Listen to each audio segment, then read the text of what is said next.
cafe anyway. Mike's Daily Podcast. Wow, hello there. Episode 1952, 1952. It's Mike Matthews. Mike's Daily Podcast. And welcome to the show. Today is episode 1952. I hope you like it. If you don't, then you might want to try and bite it. By biting it, I mean the last remnants of your turkey, delicious turkey that you had for Thanksgiving. And I cooked my turkey on Monday because I was Mike's Daily Podcast. a little late to the game, but that's all right. Hey, y'all.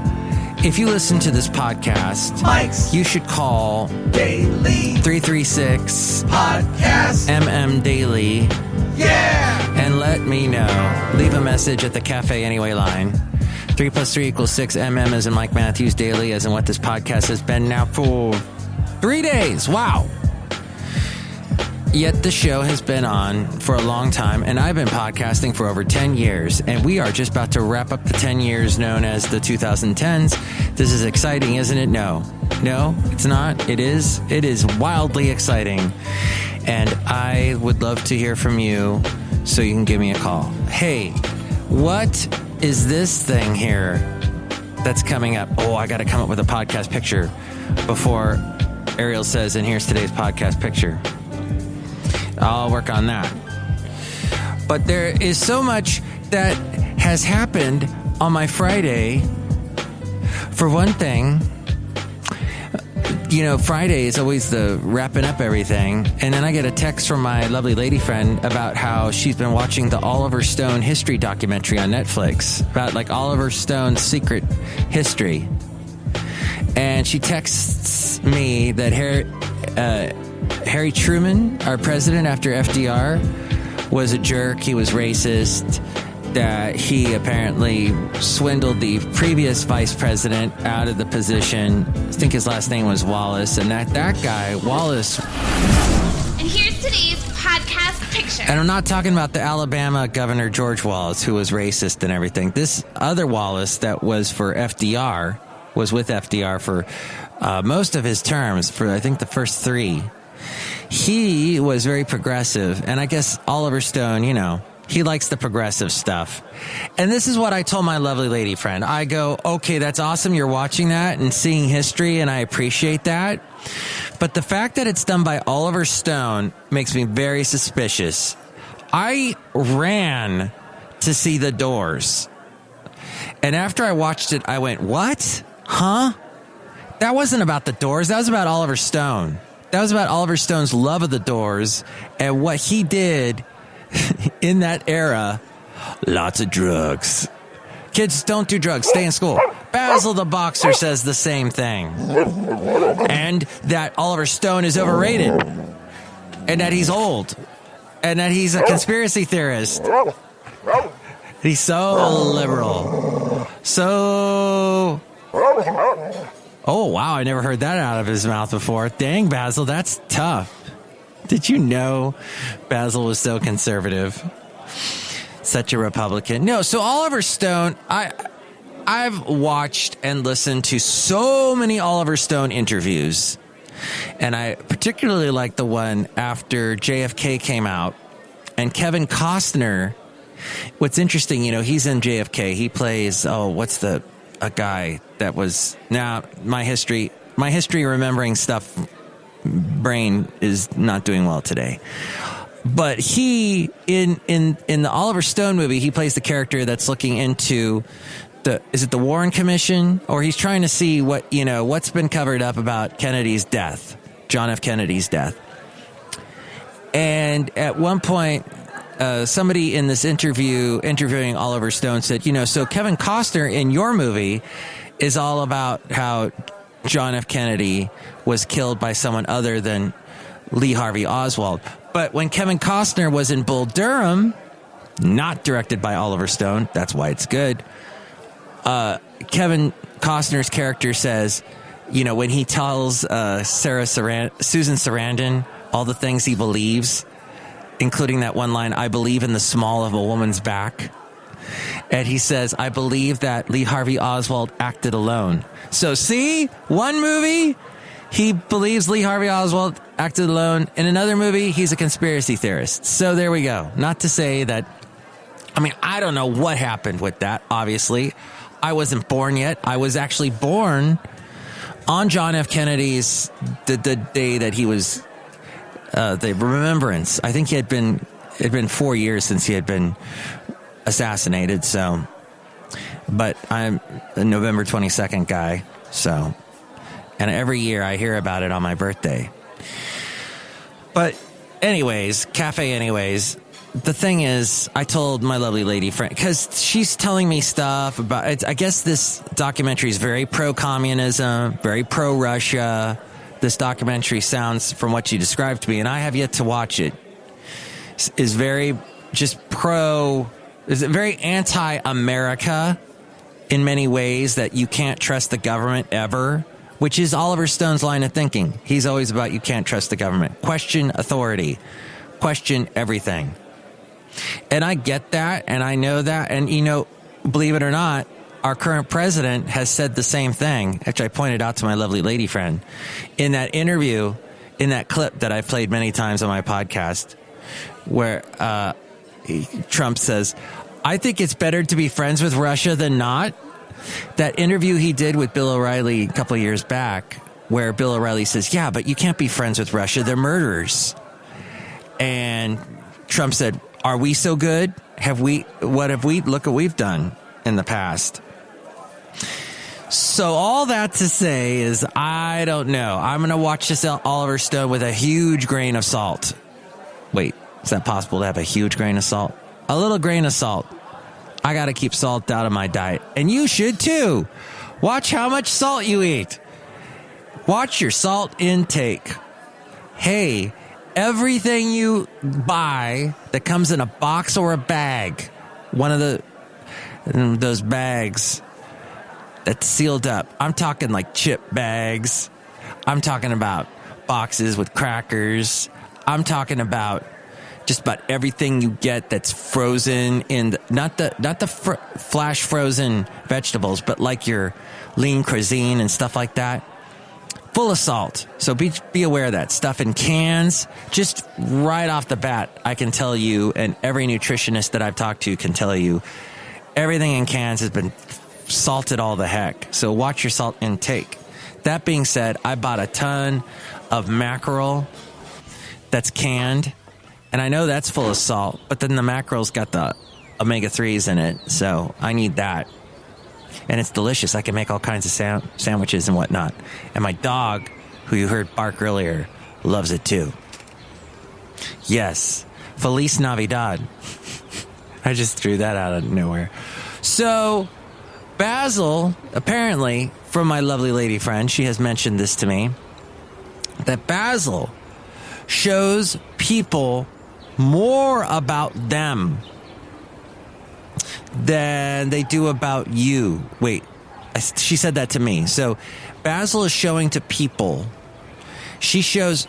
See, this is the thing. When I walk Basil and I'm holding the harness that holds up his back legs, and he's walking merrily along, investigating and sniffing, and happy as can be, doesn't realize what's going on because he's a dog and they adapt to things.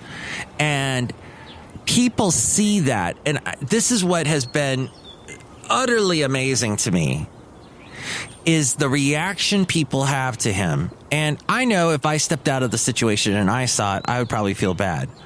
But then I would see the owner walking the dog and go, hey, that guy's doing a lot for that dog. That dog looks happy. Under the circumstances, this is not something I should weep for. This is something that's good. So, but the thing is, to me, to the dog owner, to the person that is walking the dog, that is lifting the dog up with the harness and walking him, when you feel the stares, you can't go anywhere. It's like wearing a huge red hat. It's like being part of the Red Hatters Club, or whatever they call it. My mom was part of the Red Hatters. It's like, hey, look at me. And that's not my intent when I'm walking Basil the Boxer. That is not my intent, is to have everyone, hey, look at me. Look at what I'm doing for my dog. That is not my intent. But so many people, And, you shouldn't give a crap what people think. Kids, don't ever say the word crap. But because I have to say that every now and then because now YouTube says, your video has to be for kids. If it's not, you have to say so. And I'm like, well, it's like not that my podcast is not for kids.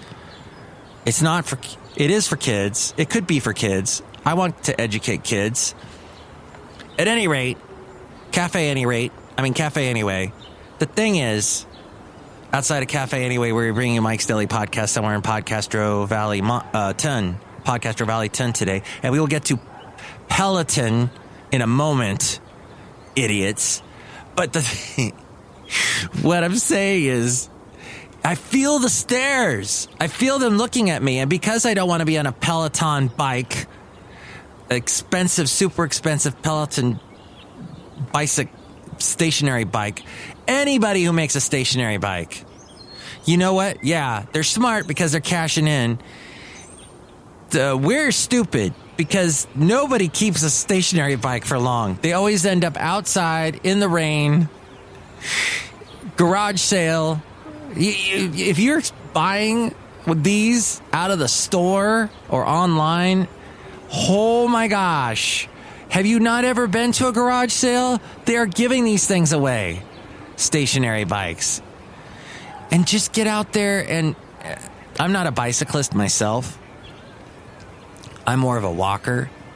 I'm more of a Texas Ranger type person that, a snake bit me and it died. That kind of thing. I was trying to do a Chuck Norris joke. Anywho... by the way, if you want Chuck Norris jokes galore, the kind that Alexander Graham Bell, the first call was made. Alexander Graham Bell, when he tested the call, Chuck Norris answered. I think I completely butchered that joke. But anyway, Chuck Norris is invincible. Chuck Norris, let's see. Chuck Norris killed a bird and 2 stones. Is that the one? I gotta go online and read them. You can send them to me. Email me, MikesDailyPodcast@gmail.com, or you can call in with one to 336-MM-DAILY and leave a message on the Cafe Anyway line. Okay, so the point is Teddy Roosevelt. Everything you hear about Chuck Norris and Walker, Texas Ranger, Teddy Roosevelt did it. The guy almost died on the Amazon in like the early 1900s, and he was already, 60-something, and he almost died of malaria and other things happening, and he somehow survived. Other people in his crew, in his, excursion group died, and he survived. He survived a gunshot while he was talking to people, continued the speech. I was telling this to my lovely lady friend, because we were all about American history last night, discussing that and presidents. Thank you, Oliver Stone, for getting us on that topic. And I told her about Teddy Roosevelt. And we were discussing Ken Burns, who also does all these history documentaries. And I've talked about Ken Burns before and how his documentaries, if you want to fall asleep, just watch one of those. They're set. The mood is to make you fall asleep. It's all dark rooms and cushy chairs and all these historians with the soft light on them, and they're all talking really softly, and Peter Coyote is always the narrator, and he always talks. Theodore Roosevelt went to the end of the Amazon and caught malaria, yet somehow survived. 20% of his excursion crew died. It always, that's every single sentence Peter Coyote says, somebody dies at the end of the paragraph of whatever he's saying in a Ken Burns documentary. Okay, I haven't watched the Oliver Stone documentary. My lovely lady friend has watched both type documentaries. She says to me, and I'm mentioning a lot of my lovely lady friend today, because that's what happens when you're in love and you podcast. She said, the only problem with Ken Burns is, like, he did that one about the Old West, and he pretty much omits the whole genocide of the Native Americans. Pretty much just, it's all optimism and glory, and a little bit more opposite of Oliver Stone. Oliver Stone would probably flush all that out and talk all about everything evil that Americans have done from the beginning. All the evil Americans. What was that David Bowie song that he did with 9 Inch Nails guy, Trent Reznor? I'm afraid of Americans. I'm afraid of... David Bowie did 2 songs like that, 20 years apart. He also did This Is Not America. He did it with famous jazz fusion guitarist Pat Metheny. This is not America, for Snowman. Something in the Snowman, the Sean Penn movie. Oh, crap. My dad loved that movie. It was a great book beforehand. I can't think of it. All right. Oliver Stone did not direct that movie, though. That's why it was good. Hey, everybody. The point is, to all of this, is that when you are staring someone down who has a disability, who is just not, like, let's say a street person or a person pushing a shopping cart with all their belongings in the shopping cart, don't stare down at them. That's not helping the situation. I know it's your brain trying to process all of this. It's not helping. It's not helping at all. Should you give all your money to a homeless person? Okay, here's what I think about that. I wrote this down in my phone and emailed it to myself. So please forgive me for its brashness. But this is what I had to say after witnessing something in Fremont. I saw a young lady with her kids in a parking lot being assaulted by a street person. A homeless person. We end up wanting to help them. Human nature, trying not to be like Scrooge. But then, and this doesn't always happen, but then sometimes they take advantage of us. Next thing we know, as in this case, they're screaming obscenities at us and our kids. That's what I wrote. Well, what's the answer to that, Mike? I don't know what the answer is to that, Mike. There's too many mics in here, and I'm talking into a mic. But the thing is, what's the answer? I don't know. You can compassion this time of year. 336 MM Daily.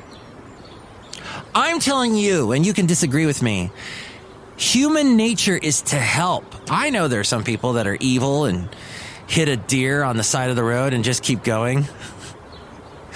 I don't know what you're supposed to do. I don't know how. I saw some pretty badly mangled deer the past couple days on Mission Boulevard in the East Bay, in Union City and Fremont. Oh, I've seen some bad things the past couple days. So I feel bad for the deer. I'm afraid of Americans. I would like to talk to some people. Oh, and the podcast picture today is of this guy. Hello, Mike. This is Bison Bentley. Do you know that? What were you going to say about Peloton? Oh, Peloton. Okay, so apparently there's a Peloton commercial where, it looks like Ryan Reynolds has made fun of the Peloton commercial. And I guess everybody wants to access it. That's why I can't get a hold of it. But thank you. So the commercial, I've seen little clips of it. It's this brunette gal who's super young, and I don't know why she's worrying about her health.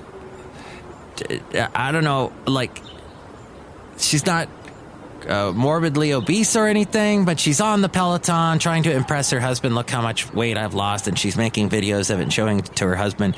And all the controversy about it is that, what the heck? Why does she have to look good? Or why does she have to look good for her husband and all that? And let's see. Now I'm listening to something in my other ear. Pardon me. I'm listening to something in my other ear, which I will share with you right now. Here we go. Traded in her bike for a cocktail in a new commercial for Ryan Reynolds Aviation Gin. Take a look. Oh, and they can't show it. Oh, wait. Oh, they've cut out the audio. This gin is really smooth. Oh, here we go. Yeah. We can get you another one if you like. You're safe here. Oh. To new beginnings. To new beginnings. Oh, because so many people hate her. Oh. That's what. See, I watch this so you don't have to. Man, and that drink looks so good right now. Reynolds. Oh, Ryan. All right. Anyway, who else is out here? Thank you, Bison, for leading us down that road. Don't mention it. Do you know that? Look who else is here. Hi, Mike. It's Benita, the rodeo queen. How y'all doing? It's a disgruntled fiddle player. Tell you what. What? If she wants to improve her health, there is nothing wrong with that. Yeah, Mike. Except, if I get fat, y'all better not say nothing there, disgruntled fiddle player. I will say nothing, because I'm smart. Okay, I'm glad you two figured it out. Mulaney and Offerman, or whoever you two are. Just kidding. Look who else is here. Hello, Mike. I'm making the delicious root beer because I'm the brewmaster. Oh, boy, have some right now. I put a little bit of that Ryan Reynolds gin in there. Get you drunk, oh, boy. Drink it or I'll cut you. Ryan. That guy could become president. He's so popular with his movies. But he put in a lot of work, that guy. Just think of all the movies he's done. And he was even in Blade, wasn't he? Gosh. Of course, the Deadpool and everything else. And now he's making the alcohol. Don't drink alcohol, kids. I think we'll wrap it up here. And thank you for listening. Next show, it'll be the wonderful Madame Rootabega and... Valentino, Bison Bentley will be back. Hey, I guess we won't do a podcast tomorrow. I'm going to be honest with you now. No podcast tomorrow. We'll do it again, though, hopefully next week. Soon. After I get my fillings put in and all that. Fillings. Nothing more than fillings. That was a song, kids, back in the day. I have no idea who does that song. I can tell you about every other song from like the 80s or whatever. Oh, speaking of which, I'll be playing more variety from the 80s to today on KKDV tomorrow morning. That would be Sunday mornings from 6 a.m. to noon. Please check it out. Something like that. And you can go to kkdv.com. But now I'm going to plug my website because I pay money for it. Take it away, Ariel. Talk to you soon. Oops! I meant this is FF episode 1952, 1952. Okay, now take it away, Ariel. Mike's Daily Podcast is written and produced and performed by Mike Matthews. His podcast is super easy to find. Download or listen to his show and read his blog at MikesDailyPodcast.com. Email Mike now at MikesDailyPodcast@gmail.com. See you tomorrow. Bye!